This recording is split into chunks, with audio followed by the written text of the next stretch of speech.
side of it, not from the emotional side. Yeah. Well, the nuclear or nuclear thing that you know, I look at it and I think to myself, why can't we do it? It's the least expensive, with exception of hydro, and we're not building any more dams. I don't think we can afford to. Right.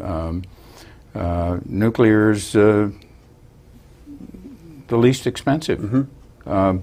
They're actually, as far as porting waste to Arizona to put in the hills, you don't do that anymore. It's unnecessary. Right.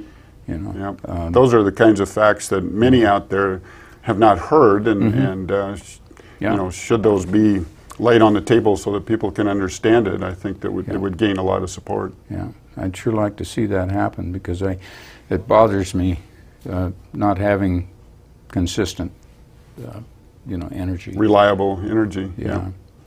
Yeah, there's I understand that there's a nuclear battery the size of a hot tub, probably the size of this mat here, that will generate enough electricity to do a community of 12,000 people, including a Walmart and whatever, you know, kinds of stores that are open 24 hours with lights blaring.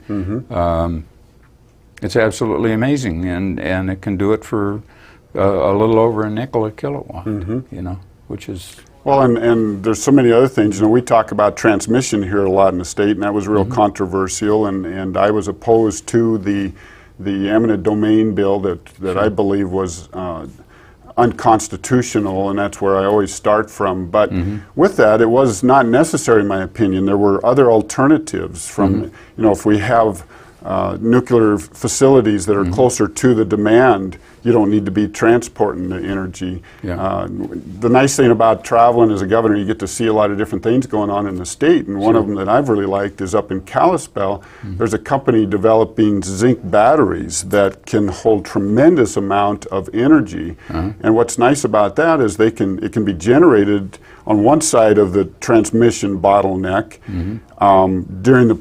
during the peak times when you can't get it across the transmission, store it there, and then at night when the transmissions are at 50% capacity, transmit them to another battery, say in California, so that come the next morning when they start turning on their air conditioning, that power's there. Didn't have to build any more transmission lines to do that. I had never heard about that. Many people haven't. I was just fascinated when I talked to them. And they've got a lot of other things going on as well. But, you know, if we just get our entrepreneurial, creative minds going again and not limit them with all the restrictions, we'd see a lot more of that kind of stuff. And again, my optimism of the direction of this country it lies in that. Take away those restrictions. Take away the lawsuits and the you know the emotion, and get back to what we can actually accomplish. And great things are going to happen. Yeah. Well, I think that you know, Montana's a great state. It just is, and we deserve to have the greatness of the state. You know, producing revenues that can take care of the economic needs Most of the definitely. state, and it excites me to hear. You know, you're right on top of it. No. It's well, it's the experience that I've had that's got me to that point, and both from a business level. You know, I've been a business person all of my adult life with my wife Peggy of 31 years and raised our children, Max and Kendall, in that environment, and then that's what got me involved in politics and served as a state senator, and then the run for governor in 2004, so where I could travel the state and learn so much of that. And so I really see all of that as training ground for where I'm at in my life, and feel very confident that I can serve the people of Montana as governor and move this state forward, so we can enjoy some of those things that is right at our fingertips. There's no reason that Montana doesn't enjoy what we have to offer here, and so I look forward to that future. Yeah. I understand you don't drink. Well, it's pretty rare, yeah. I wouldn't say that I don't drink. I certainly like a glass of wine with a good steak, but I never really have, and it's not that I condemn it or anything along those lines, but for me it's just never been something that I've enjoyed that much. Is that an unusual situation for legislators? Well, you know, I don't know exactly. It's not as bad as the governor portrayed it. I thought that was a slap in the face to say that they all come up there and they're just drinking and partying, because that is not the case. They work very hard. There's no time to drink. There are a few, no doubt about it, but they're the few, not the majority.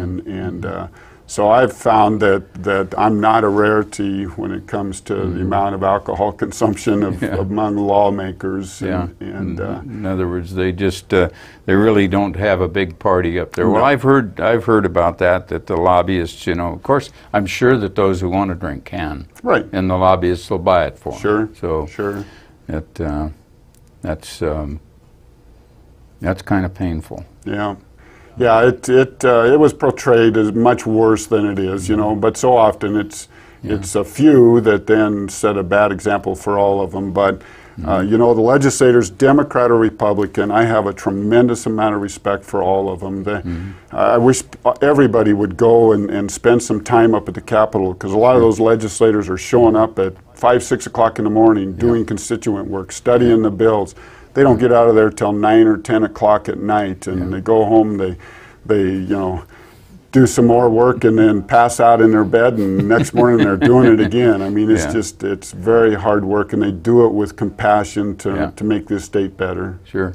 I a couple of times have left Billings at 4 in the morning to get up there for a 7 o'clock meeting.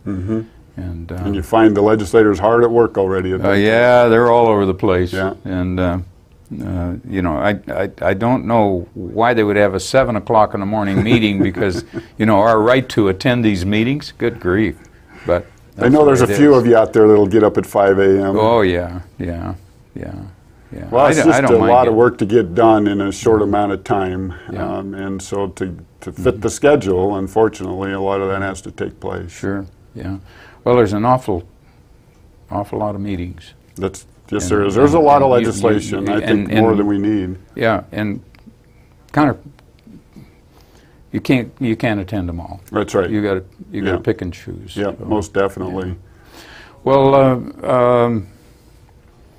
I'm almost at loss for words, other than the fact that I'm kind of impressed with you. Oh, well, thanks, Dave. I've known Peggy for a while, and I've always been impressed with her. She's a dynamo. She's a huge asset.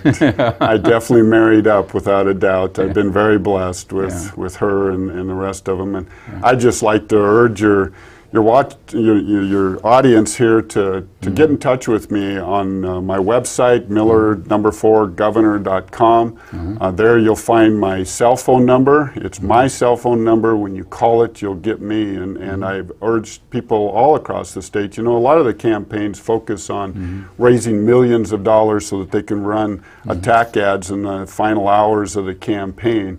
And while we'll have to raise money to continue to get our name recognition and our message out there, our focus is to meet the nearly 1 million Montanans, whether it's talking to them one-on-one like we're doing, or by phone. You know, I'm going to continue to travel the state, but I urge them to call me on that cell phone number, 670-8318, and I'd love to talk with them, email, whatever the case may be. Sure.